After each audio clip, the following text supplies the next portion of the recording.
Hey everybody, this is Abby from Realistic Kitchen and Gardens. Today is Friday, October 31st. We are well past our first frost. We've been having a number of light frosts, and the nights are quite cool. Probably average is around in the 30s now, so getting cold. Sorry, I just had to chase after a chicken running around the yard, so slightly out of breath. Frickin' chickens.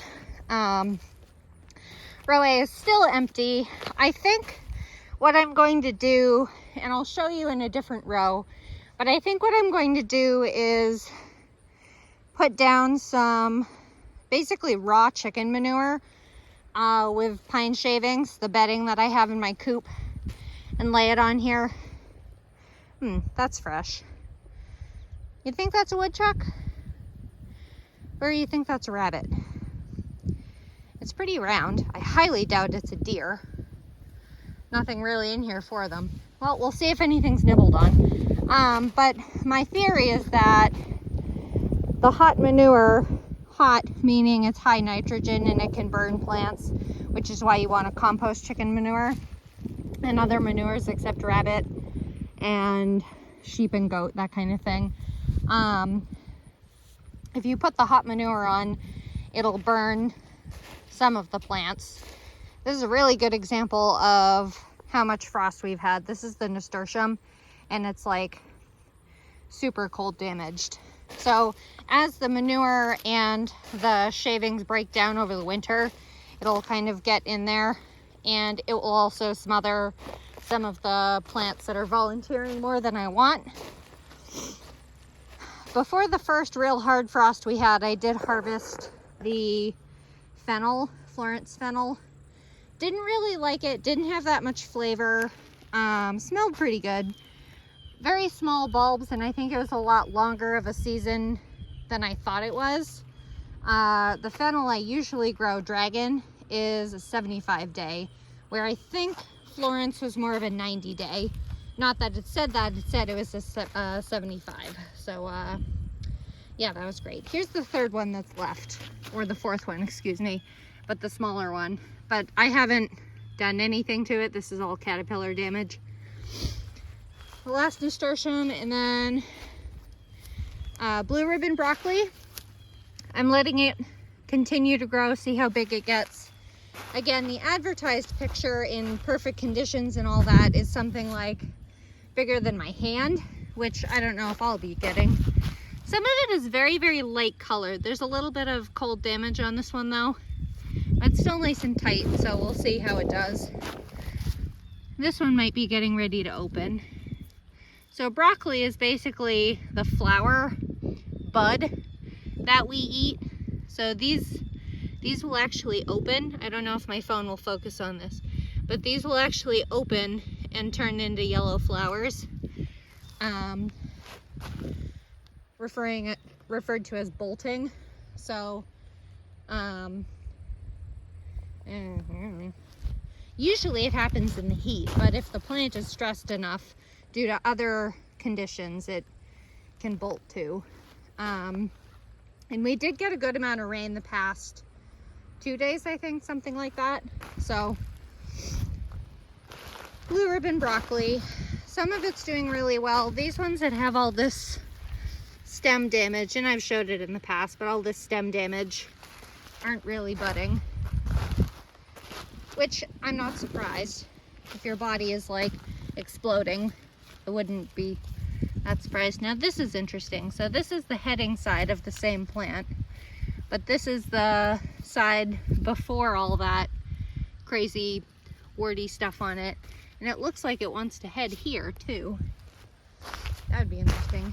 This is probably the very biggest one down here on the end. That's a nice looking one. I may harvest that later today. This one looks good too. I'm happy with the broccoli this season. You can see a teeny bit of cold damage on these radishes, and the peas too. You can see a tiny bit. Peas are cold hardy, so they won't get horribly damaged, but it definitely, not stunts them per se, but nothing likes to be that cold. But there's the field peas and the groundbreaker radish. They're getting real big. I do not like radishes. Too bitter.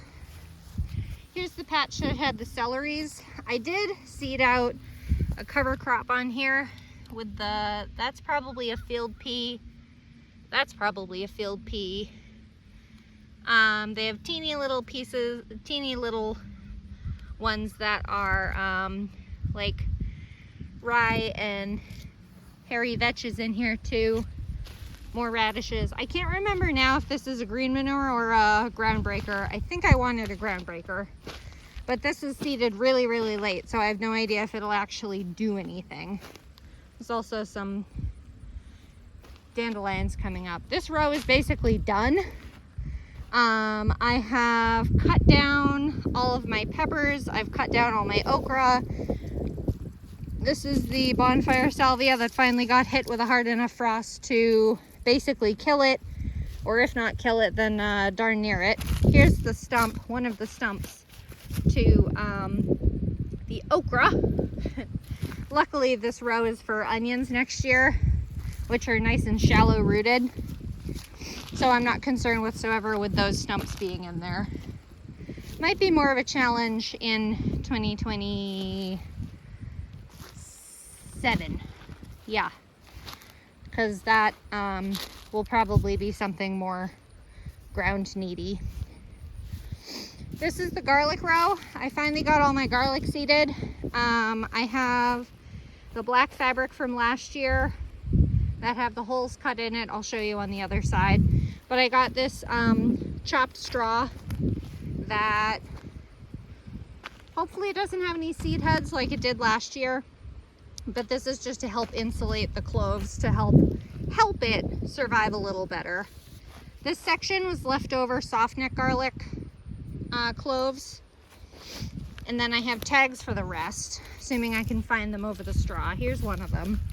So this little section is about 30 cloves of Georgian Crystal, which was a hardneck I saved from last year, and it did very, very well. Now, I don't think I remembered to keep the tags above the straw in every case, so I really need to put good, much better, nope, there's some seeds in here. Where'd it go? Oh, maybe it's just chaff. Maybe it's just chaff. That'll be better. This rain was good though, because the garlic needed a little watering. And I don't know where all the tags are. I need to dig for them and put in more permanent tags, the metal ones that I can write on. But there's Adonai, Ivan, Georgian Crystal, and Armenian Red hardnecks, which I all kept over from last year. And then I have 4 soft necks. One of the soft necks I kept over winter that I had originally grown last year. Didn't do great, but I did keep it. And what I did get was pretty good. So Nootka Rose is one of the soft necks. Here's another tag for Lorz, L-O-R-Z. There's another one around here somewhere. There it is. Silver White. And then the last one is this. This is not spelled right. I know it's not, but it's something like Echilium Red or something like that. That's the one I kept over winter. So that's what these are right here. About only 18 or so of them. And then down the end, that soft neck patch that I showed you is whatever leftover cloves from all the others that did decently. This row is empty. I'm trying to remember now which row is supposed to be for the onions. I thought the onions are supposed to be over here, but they might very well be here because I was going to do squash on both sides. If that's the case, I need to change things because this is the row. This is vacant. This is where the parsnips were supposed to be. Here's the lemon balm. There's the catnip that I left there in the ground. It'll overwinter in the ground better. This is where the parsnips were supposed to be, and you can see all the dead squash vines. But this is where I have the chicken manure with the shavings and stuff, so it can start breaking down. The worms will come in and chew it up and all that. But if I have the onions here, then that's going to be difficult, because I'm going to have to rake the shavings out of the way when it's time to plant, and you plant onions in March. They're cold hardy, so it won't bother them, but that might not be good. And the lavender is here too. That would be better. I'm gonna have to look at my garden plan after this, because I might have loused it up. Provence lavender, Hidcote. Looks like some of the buds got knocked off, maybe in the wind or the rain or whatever. Nope, I just knocked them off. So whatever brushed up against them knocked them off. Such a good variety to save if you want buds. Hidcote. Love lavender. And then here's Munstead. Vacant, and then the flower patch is fully dead. Nothing is cold hardy. Cherry Queen Zinnia, very cold dead. The Globe Amaranth looks like was protected just enough with kind of like wind protection and that kind of thing. Strawflower actually doesn't seem to mind, and it is still green and red, obviously. Interesting. Bolero Nantes carrot. These have obviously been hit with a decent frost. These have done pretty well. Not that this one will show you that, but I'm pretty happy with all these. I had awful germination this year to start, and ooh, that's a nice one. I'm going to try a new variety of carrot in the spring and see if that does any better.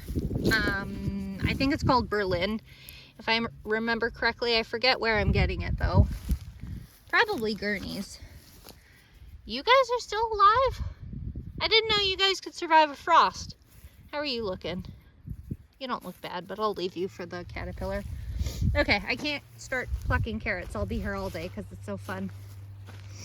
Oh, look, an onion. Double onion. Triple onion. Quadruple onion. Abby. Maybe it's a shallot. What was this? This was not where the flowers were. The flowers were in that row. I was just thinking maybe it's a shallot, because shallots are known to split. Interesting. We'll have to see what that is when it comes up, or finishes, or whatever the hell. Oh, here's a double carrot that I missed early on. Nope, nope, don't start pulling carrots. You'll be here all day. Okay. The rest of this row has gone to shit. No, I never did cover crop. I told myself I needed to cover crop, but I never did. That is a big spider. You will not be able to see that. There it is. I grow some good spiders because they get to eat a lot in my garden. Oh, it's a leaf.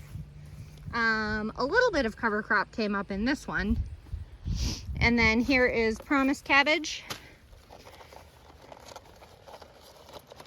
Mostly leaves. There's not really a head in there yet. These are supposed to be a pretty long season variety. I mean, it's starting to like shape like a head, but they're not dense heads yet. I did harvest that Tiara cabbage. That was really good looking.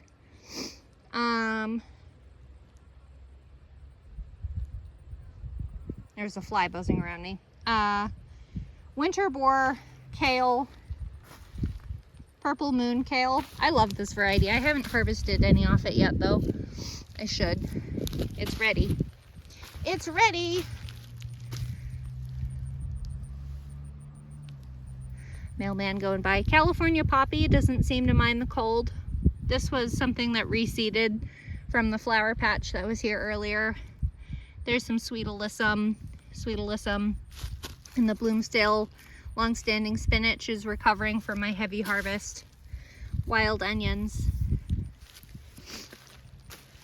Grasshoppers up the wazoo. This is burgundy sprouting broccoli. One of the most vibrant things you can grow in the fall and winter garden. I love it. Some of them are doing well. That one's doing well. This probably has that scabby thing, yeah. Whatever that is. This feels nice and warm. Soaking up the sun. This has a little tiny head starting on it. Still green, it's so teeny. I was gonna say, there's a good couple of them on these plants here. This is the variety specifically from Gurney's. Ooh, look at that. You almost look like you're probably as big as my actual broccoli, my blue ribbon broccoli. I love the color of this though. It is certainly an excellent burgundy.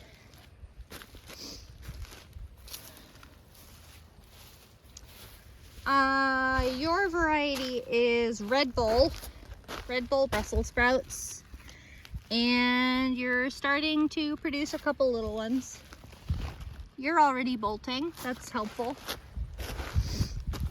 You're bolting too. These upper ones look okay, but the bottom ones are already bolting and they're barely formed. You're gonna be unproductive basically. You look decent. You might be the only one that does what you're supposed to do. You aren't doing what you're supposed to do though. There's no little baby. You're bolting already too. Doing great. Tundra cabbage, Savoyed, so that it can, in theory, stand the cold better. This is supposed to be a 200 someday variety from Territorial Seeds. The Savoying is quite pretty, I'll admit that, but we'll see how it does. I haven't sprayed my BT for a little while since we've started having really cold days. I really should. I was holding off because I knew it was gonna rain, and you have to reapply the bacteria spray BT after a heavy rain or every 5 to 7 days for it to be effective. So I was holding off after the rain rather than waste the product on sitting there like a day. This was where the original big tiara cabbage was that I pulled out. And here's the second little one. Not that it's very ready. And then here's whatever this is that came up. You look a lot like a cauliflower though. You really don't look like a broccoli. Cauliflower and broccoli are obviously very similar. I didn't think I seeded any cauliflower though. I don't know. We'll have to see what you turn out to be. It might very well be a blue ribbon broccoli, but I don't really understand how it got there. How it got there because of how I organize my seed starts. How it got seeded in the first place. And I don't know. I don't understand. Bosquero purple cabbage, storage variety cabbage. Ooh, look at a little cilantro. I probably see that every time and comment every time, so I'm sorry, I'm a broken record. These aren't even close. Purple cabbage always takes absolute ages, and I don't understand why. And then here is Sylvia Brussels sprouts. You guys don't look too bad. You look better than Red Bull, even with your weird warty thing going on. You're starting to produce a little couple nodes in your armpits. You're gonna have like 8 Brussels sprouts on you. One day I'll be able to grow some really decent Brussels sprouts, but this year is not it apparently. Last year sure as hell wasn't it. That one doesn't look bad. Ooh, did I look at this one before and think that looked like chamomile? Probably. Love me some chamomile. I may try to grow feverfew next year. They have some really pretty cultivars of feverfew, which looks like chamomile, but it has different medicinal properties. That one has some decent nodes on it. So we'll see how the Brussels sprouts do. I think those will be ready. Ooh, I think this is more possible chamomile. Works for me. Don't know where your seeds have been dormant at, but works for me. What was I on about? I've forgotten. I really need to pull this trellis and all that out. Carminat has been killed off by the frost, obviously, as has all the sunflowers. They've also been picked through pretty thoroughly from the seed eaters, which is good. That's why I left them. Food for the birds. I've definitely been seeing a lot of seed eaters coming through, like goldfinches and that kind of thing. I would love to grow seed type sunflowers, like black oil sunflower and that kind of thing, but they just get raided by birds. I wouldn't be able to even use them. Not to say it's not a good thing to feed the wildlife your plants, but if you're growing something for you, you want it. Coral Fountains Amaranth. Kind of a weird muddy color after it's been frozen.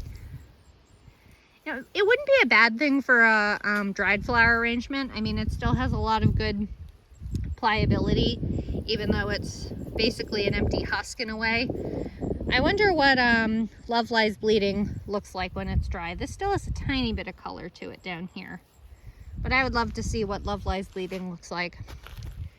A good example of marigolds that are darn near completely frozen through. There's a few bits in the middle there, and there's a few flowers that have been protected just by sheer coverage. But marigolds are one of those plants that really want to grow, no matter what the conditions are. Sunflowers too, actually. God, I love Florenza sunflower. This was where the peanuts were, the Virginia peanuts. They did decently. We'll see how many peanut plants come up on their own accord next year. And how many shells I continue finding as I walk through every week. I covered up, oh, there's another peanut, nope, it's a shell. Here's one, and then there's the second one of the rhubarb that I got from a friend farmer. We'll see if they grow. If they don't, it's not the end of the world. It's not the right time of year to transplant them, but I did it anyway, because what else is new? And then here's the Flavor Fest strawberries. I covered them with the same chopped straw, and then I also put on these dead peanut plants so that it will keep the straw from getting blown off. And there's peanut attached to that plant still. I can feel the peanuts moving in here. Don't know if you can hear it. I tried to shake it so you could hear it, but I doubt it. So these guys will hopefully go dormant, be protected underneath all this straw and plant material.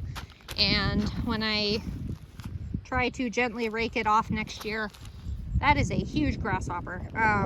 Hopefully when I rake it off next year, it will be in good shape. We'll see. Oh, something's been tearing out my, or did I tear that out? I might have torn that out when I was, I must have torn that out when I was doing my stuff over here. And then here's the green manure cover crop, not counting this. This is narrow leaf plantain and yellow wood sorrel. This is so yummy and lemony. Have you ever had any yellow wood sorrel? This is the green manure cover crop. Hairy vetch, showing a little bit of cold damage. One of the rye, either winter or spring, summer, whatever it is. Field peas, crimson clover. Look at your hand, Abby. Crimson clover, and I think that's it. There's also going to be a bunch of amaranth, though the amaranth will get winter killed now, or yellow wood sorrel. But whatever is winter hardy will be a nice ground protection. This got a lot better coverage here. That area is a little sparse, but looks like it's covering up nice. This will provide erosion control. It'll protect the ground a little from the freeze-thaw cycles. And then in the spring, we will use a new piece of, I'm going to say equipment, but it's not really equipment. It's a big roller that you fill with water and you roll it to apply weight to terminate cover crops. We'll roll that to kill the cover crop off. And I forget what's going in this row. I think this is going to be flowers, kind of like my rainbow flower patch. Where is it on screen? Over there, where the Cherry Queen Zinnia and all that was. Something kind of like that. Different species and varieties, though. I have a good few interesting ones lined up. I might start going every other week, or like the next one might be like Thanksgiving and Christmas, tours because it's really starting to slow down with the progress. I mean, the only thing that really changed was the broccoli, and even then that broccoli changed because it's such a fast growing variety, and the harder frosts, cold weather. But now that everything's been for the most part winter killed, I expect I probably won't be doing tours as often, if at all, and again until like the holidays, just kind of like a what does the garden look like on Thanksgiving type of thing.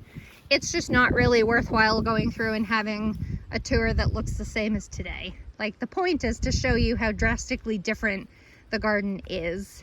But if you want to see more frequent updates, see what I'm cooking with my stuff, please follow Realistic Kitchen and Gardens on Facebook. I do, mostly daily updates, if not twice a day.